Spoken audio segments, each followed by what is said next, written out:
Hey everyone, today we're diving into the latest developments in the ongoing Ukraine conflict. There's a lot to unpack, so let's get right into it. First up, the UK has made a massive move in support of Ukraine.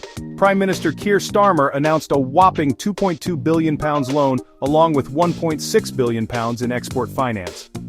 This financial boost is aimed at helping Ukraine purchase much-needed missiles.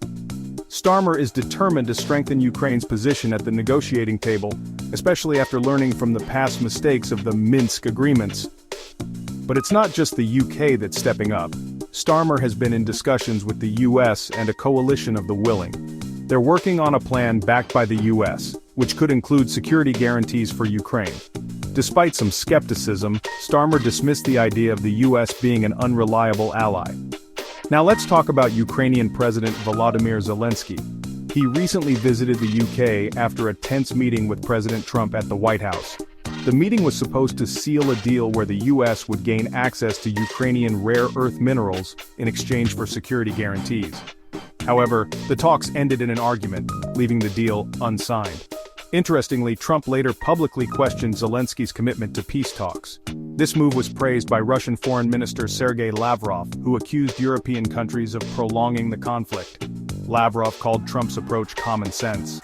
An international summit took place at Lancaster House in London, bringing together leaders from over a dozen countries to discuss the war and support for Ukraine. Prime Minister Starmer expressed his discomfort regarding the Trump-Zelensky exchange but emphasized the need for a measured response.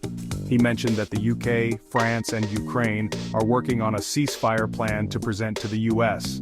Now let's look at the bigger picture. Russia currently controls nearly a fifth of Ukraine. The conflict has become the most significant confrontation between Russia and the West since the Cold War. It's a tense and complex situation with high stakes for everyone involved. The geopolitical landscape has shifted dramatically over the past few years, with Trump back as president and Starmer leading the UK.